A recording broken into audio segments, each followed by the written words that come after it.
স্ক্রিনে যাকে দেখছেন এই ঘাতক মার্জিয়া হচ্ছে মোন্তাহার মামাতো বোন।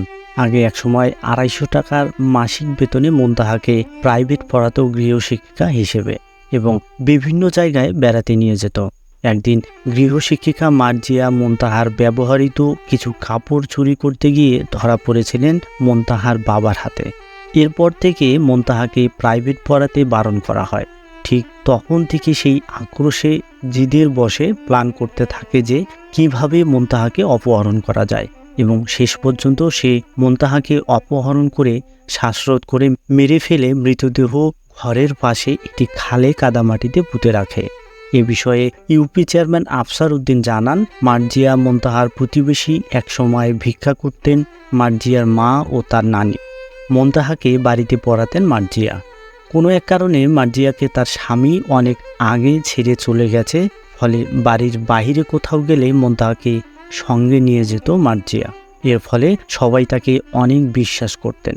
স্থানীয়রা জানান, গেল শনিবার 9 নভেম্বর রাতে সন্দেহজনকভাবে জিজ্ঞাসাবাদের জন্য শিশু মোন্তাহার গৃহশিক্ষিকা শামীমা বেগম মার্জিয়াকে থানায় নিয়ে যায় পুলিশ এবং পরে স্থানীয়রা মার্জিয়ার বাড়ি তল্লাশি করলে রাতের আধারে মার্জিয়ার মা আলিফজান বেগম রাস্তা পার হতে দেখেন এবং ওই সময় তাকে আটকাতে চাইলে তিনি দৌড়ানোর চেষ্টা করেন।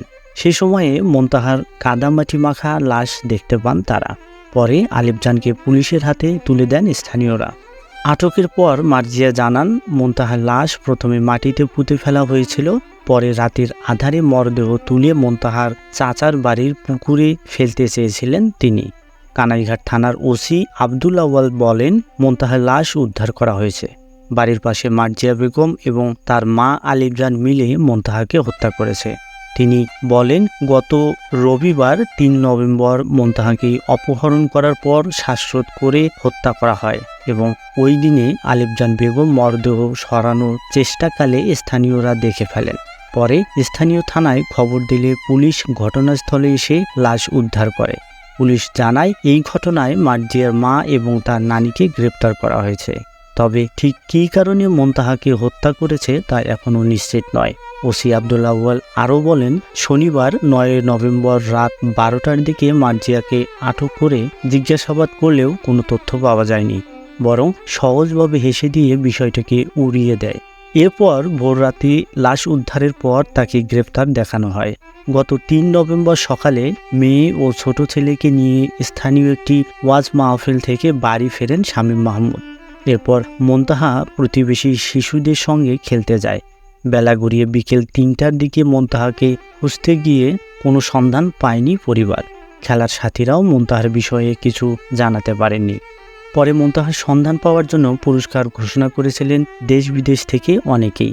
মোন্তাহার সন্ধান এবং অপহরণকারীকে ধরিয়ে দিতে পারলে 1 লাখ টাকার পুরস্কার ঘোষণা করেছিলেন কয়েকজন প্রবাসী। সামাজিক যোগাযোগ মাধ্যম ফেসবুকে তারা এ ঘোষণা দিয়েছিলেন।